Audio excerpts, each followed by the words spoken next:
Hello everyone. जैसा कि आप जानते हैं कि कोटा में हर साल हजारों लाखों विद्यार्थी आते हैं और अपने सपने पूरे करते हैं। इंजीनियरिंग और मेडिकल की प्रवेश परीक्षाओं में सफलता पाकर देश के शीर्ष engineering colleges, IITs, medical colleges, AIIMS और दूसरे कॉलेजेस, उनमें जाकर अपनी पढ़ाई पूरी करने का और अपना एक उज्जवल भविष्य बनाने का। ऐसा कई बार हुआ है जब एक ही परिवार के एक दो नहीं बल्कि कई बच्चे कोटा में आते हैं और सफलता के नए आयाम स्थापित करते हैं। आज हमारे साथ जुड़े हुए हैं एक ऐसे ही पेरेंट। मैं आपकी मुलाकात कराना चाहूँगा दिनेश चतुर्वेदी सर से, जिनके 2 बच्चों ने कोटा में रहकर पढ़ाई की और उसके बाद एक ने इंजीनियरिंग फील्ड में और एक ने मेडिकल फील्ड में जाकर सफलता के नए आयाम स्थापित किए। तो सबसे पहले मैं स्वागत करना चाहूँगा सर आपका इस सेशन में और जानना चाहूँगा आपके दोनों बच्चों के बारे में। मैं आपको बताऊं कि इनके सर के 2 बच्चे, ध्रुव चतुर्वेदी बड़ा जो बेटा है और गार्गी चतुर्वेदी, दोनों ने, ध्रुव ने इंजीनियरिंग की पढ़ाई की और गार्गी ने मेडिकल की पढ़ाई की। और सर से ही जानेंगे कि कैसे उन्होंने शुरुआत की और आज वो किस स्तर पर हैं। सबसे पहले ध्रुव के बारे में बताएं सर कि आपने उसको कोटा में पढ़ाने का डिसीजन कब लिया और उसके बाद उनकी पढ़ाई किस तरीके से आगे बढ़ी। एक्चुअली हम लोगों का मानना ये था कि अगर फाउंडेशन अगर स्ट्रांग होती है बच्चे की तो YCCP मतलब 11th-12th क्लास में दिक्कत नहीं आती है। तो ध्रुव को हमने PCCP 8th क्लास में एडमिशन कराया। 8th, 9th, 10th उसने जब PCCP से पढ़े तो जब वो 11th क्लास में आया तो उसको जो हायर स्टडीज़ में दिक्कत नहीं आई, सारी चीज़ें अंडरस्टैंड होती थी उसको, फिजिक्स, केमिस्ट्री, मैथ्स, और उसकी जो पढ़ाई थी बिल्कुल स्मूथ चलने लगी और उसकी rank day by day improve होने लगी YCCP में। जबकि अक्सर ये होता है कि जो बच्चे कोटा आते हैं 11th क्लास में तो वो जब पढ़ाई का लोड पड़ता है तो थोड़े नंबर कम आने लग जाते हैं 11th में और 12th में और कम आने लग जाते हैं और फाइनली वो पिछड़ जाते हैं और फिर फ्रस्ट्रेशन आ जाता है उनके मन में। तो फाउंडेशन स्ट्रॉन्ग रखना ये एक बेसिक चीज़ है जो बच्चे का पेरेंट्स को ध्यान रखना चाहिए। जैसे आपने बताया ध्रुव ने पढ़ाई शुरू करी थी 8th क्लास से ही। आपने उसको PCCP जो कि जूनियर डिवीजन होता है जिसमें school board exams, NTSC, IJSO, इन सभी एग्जाम्स की तैयारी होती है, वहां से शुरुआत की और फिर इंजीनियरिंग के फील्ड को चुना 11th-12th में। तो जैसा मुझे ज्ञात है कि ध्रुव ने NDA का एग्जाम क्वालिफाई किया और उसके बाद वो उसी फील्ड में आगे बढ़े। तो NDA एग्जाम के बारे में भी थोड़ा सा हमारे दर्शकों को जानकारी दें कि उसने इस एग्जाम को कैसे चुना, कितनी सीट्स थी उस समय और क्या उनकी रैंक रही, और इस समय वो NDA का एग्जाम क्लियर करने के बाद कहाँ पर पोस्टेड है। देखो क्या है कि इंजीनियरिंग की पढ़ाई करने का मतलब ये नहीं है कि इंजीनियरिंग लाइन में जाना। बेसिकली अपना 12th तक का जो कंसेप्ट है उसको क्लियर करना है, क्योंकि जो भी नेशनल लेवल के जो एग्ज़ाम होते हैं उसमें 12th तक का जो लेवल चेक किया जाता है उसका, बच्चे का फिजिक्स, केमिस्ट्री, मैथ। तो ध्रुव चतुर्वेदी का तो शुरू से ही मानस था कि वो IITian ना होकर के एक NDA क्वालिफाई करे। तो ध्रुव ने फिजिक्स, केमिस्ट्री, मैथ्स रेजोनेंस के माध्यम से सॉल्व करी और जो NDA रिटर्न क्वालिफिकेशन करने के लिए कॉमर्स फील्ड भी आता है तो रेजोनेंस की कॉमर्स फैकल्टी को ने उसकी हेल्प करी और हिस्ट्री सिविक्स के लिए भी रेजोनेंस वालों ने ही उसकी हेल्प करी और फाइनली उसने हिस्ट्री, सिविक्स, इकोनॉमिक्स, कॉमर्स और जनरल नॉलेज तक जो है रेजोनेंस ने डेवलप कराई अलग से, जबकि वो स्टूडेंट तो मैथमेटिक्स का था। ठीक है, तो उसकी ऑल इंडिया रैंक जो NDA जब उसने क्वालिफाई किया तो ऑल इंडिया रैंक उसकी 85 थी और आज वो इंडियन आर्मी में परमानेंट कमीशन्ड ऑफिसर है इन्फेंट्री में। और मेरे ख्याल से वो Dhruv is satisfied with his career. Sir लगभग कितनी सीट्स होती हैं NDA में, अगर हम बात करें, जैसे आपने बताया कि 85 रैंक थी उसकी, लगभग कितनी सीट्स रहती हैं NDA में?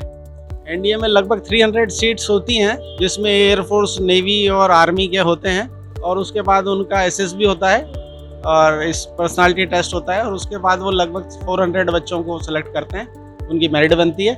उसमें ध्रुव की 85 रैंक आई थी। तो जैसा आप सबने सुना कि अगर आप इंजीनियरिंग एग्जाम के साथ साथ अगर आप NDA के बारे में भी सोच रहे हैं, NDA में अपना एक करियर बनाना चाहते हैं, तो ध्रुव चतुर्वेदी का जो जर्नी रही है उससे आप काफ़ी कुछ सीख सकते हैं। सर अब बात करते हैं गार्गी चतुर्वेदी की, जो कि आपकी छोटी बेटी है और जिन्होंने मेडिकल को अपना करियर चुना। उनकी शुरुआत किस तरीके से हुई और उसके बाद उन्होंने मेडिकल का फील्ड किस तरह से चुना।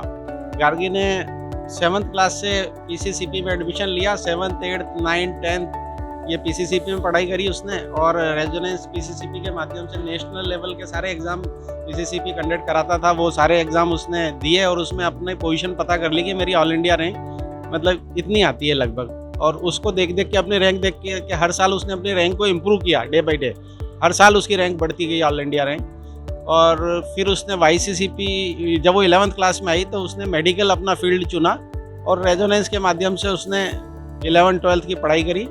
और उसके बाद उसने मेडिकल एंट्रेंस टेस्ट दिया, उसकी ऑल इंडिया रैंक 556 थी। और उसके बाद अच्छे सभी कॉलेजों में उसका एडमिशन हो गया था, लेकिन उसने एएफएमसी का एक अलग मतलब एंट्रेंस होता है वो दिया, उसमें उसकी 2016 में ऑल इंडिया रैंक 4 आई। और उसने अपने भाई की तरह से ही डिफेंस को ही अपना करियर चुना, और उसने एएफएमसी से पढ़ाई करने के बाद उसने इंडियन एयरफोर्स में permanent commission as a medical officer उसने ज्वाइन किया। तो आपने सुना दोनों भाई बहनों की जर्नी के बारे में, एक ने एनडीए के माध्यम से अपना करियर आगे बढ़ाया और दूसरी ने भी उन्हीं को फॉलो करते हुए एएफएमसी कॉलेज, और जैसा सर ने बताया एएफएमसी यानी कि आर्म्ड फोर्सेज मेडिकल कॉलेज का एग्जाम उस समय अलग से हुआ करता था। हालांकि अब तो ये नीट के माध्यम से ही एडमिशन होते हैं, लेकिन जब अलग एग्जाम होता था तो ऑल इंडिया लेवल पर 4th रैंक आई थी गार्गी चतुर्वेदी की, जो कि एक अपने आप में बहुत ही बड़ी उपलब्धि है। बहुत बहुत बधाई सर दोनों बच्चों की सफलता के लिए। सर क्या बताना चाहेंगे, इस समय किस प्रोफाइल पर क्या कर रहे हैं दोनों बच्चे? ध्रुव चतुर्वेदी इंडियन आर्मी में परमानेंट कमीशन्ड है और फिलहाल चाइना बॉर्डर पर तैनात है। और गार्गी चतुर्वेदी इंडियन एयरफोर्स में फ्लैग लेफ्टिनेंट है और फिलहाल पोर्ट ब्लेयर में पोस्टेड है। तो दोनों बच्चे भारतीय सेना को अलग अलग तरीकों से अपनी सर्विसेज दे रहे हैं और दोनों ने इतना उज्जवल भविष्य बनाया कोटा में आकर। तो कोटा की जो शिक्षा प्रणाली है सर, उसके बारे में कुछ बताना चाहेंगे? जो भी बच्चे, हजारों बच्चे बाहर से आते हैं उसके। देखो, पढ़ाई का जो जुनून है वो कंपटीशन से आता है। तो कोटा के अंदर जो है पूरे देश के बेहतरीन स्कॉलर बच्चे इकट्ठे हो जाते हैं और उनमें जब आपस में कंपटीशन होता है, मतलब जब योद्धा आपस में लड़ते हैं, तो फिर रिजल्ट अच्छे ही आते हैं। बिल्कुल सही कहा सर ने। कोटा में देश के सभी स्कूल्स के टॉपर्स यहाँ पर एकत्रित होते हैं और उसके बाद जैसा आपने सुना कि उनके भीतर में ही कंपटीशन होता है। तो जब अच्छे अच्छे बच्चे एक जगह पर इकट्ठे होते हैं तो कंपटीशन बहुत ही बढ़िया हो जाता है और उससे एक जो अच्छी रैंक या अच्छे परिणाम निकल आता है। एक और चीज़ मैं अंत में पूछना चाहूँगा कि सर दोनों बच्चों ने जैसे अर्ली स्टार्ट किया, एक ने क्लास 8 से किया, एक ने क्लास 7 से किया, तो अर्ली स्टार्ट का क्या बेनिफिट होता है? जो बच्चे हमें सुन रहे हैं, देख रहे हैं, उनके पेरेंट्स को भी ये जानना चाहेंगे कि अर्ली स्टार्ट करने के क्या बेनिफिट्स होते हैं और आगे चलकर उनके जो करियर रिलेटेड एग्जाम हुए मेडिकल और इंजीनियरिंग में, उसमें उनको अर्ली स्टार्ट का कितना फ़ायदा मिला? देखो, रिजल्ट बताते हैं कि किसने क्या किया। तो ध्रुव चतुर्वेदी और गार्गी ने जो पीसीसीपी मतलब 7th क्लास से मतलब हायर स्टडीज़ कोचिंग पीसीसीपी में पढ़ाई करी, वो फाउंडेशन स्ट्रॉन्ग किया, तो उसका रिजल्ट ये मिला कि दोनों मतलब बिना किसी झंझट के बहुत बेहतरीन हिंदुस्तान के बेस्ट इंस्टीट्यूट से उन्होंने अपनी करियर चुने और करियर मिले भी सही उनको। तो फाउंडेशन स्ट्रॉन्ग होना बहुत मतलब ज़रूरी है। इसके लिए जितना जल्दी जाग जाओ उतना अच्छा है। हमें भी कई लोगों ने कहा था कि बचपन ख़त्म हो जाएगा, ये हो जाएगा, बचपन में इतना लोड मत डालो, लेकिन बच्चों में एक क्षमता होती है पूरी लोड लेने की, जितना लोड डालोगे वो लेते हैं। पेरेंट्स का काम है उनकी केयर करना बस। तो यहाँ पर मैं आपको बताना चाहूँगा कि स्पेशली अर्ली स्टार्ट का जो बेनिफिट सर ने बताया वो ये कि जितना जल्दी आप सीखना शुरू कर देते हैं, और ऐसा नहीं है कि जैसे अगर हम पीसीसीपी डिवीज़न की बात करें रेजोनेंस की, तो वहाँ पर पढ़ाई के अलावा आपको पूरी जैसे आपका ओवरऑल पर्सनैलिटी डेवलपमेंट के हिसाब से बहुत सारी दूसरी एक्टिविटीज़ भी होती हैं, जिसमें कल्चरल भी होती है, स्पोर्ट्स भी होती हैं, और जैसे स्टेज पर जो आपको बोलना होता है, डिबेट्स वगैरह, ये सारे कंपटीशन, क्विजेज होते हैं। तो बहुत सारी ऐसी एक्टिविटीज़ भी होती हैं जिसमें बच्चा पार्टिसिपेट करता है और अपनी पर्सनैलिटी को ओवरऑल डेवलप करता है। तो दोनों बच्चों के शानदार करियर के लिए सर आपको बहुत बहुत बधाई, और हम ऐसे ही उम्मीद करेंगे कि जो बच्चे यहाँ पर आने वाले हैं उनके भी परिवारों से, बच्चे एक ही परिवार से बहुत अच्छे अच्छे करियर बनाकर कोटा से निकलें। और कोटा के बारे में विशेष जानकारी देने के लिए सर थैंक यू, आपका बहुत बहुत धन्यवाद। और इसी तरीके के और पेरेंट्स और स्टूडेंट्स के साथ हम जुड़ते रहेंगे, तो रेजोनेंस के साथ जुड़े रहिए। Thank you and all the best to all the students.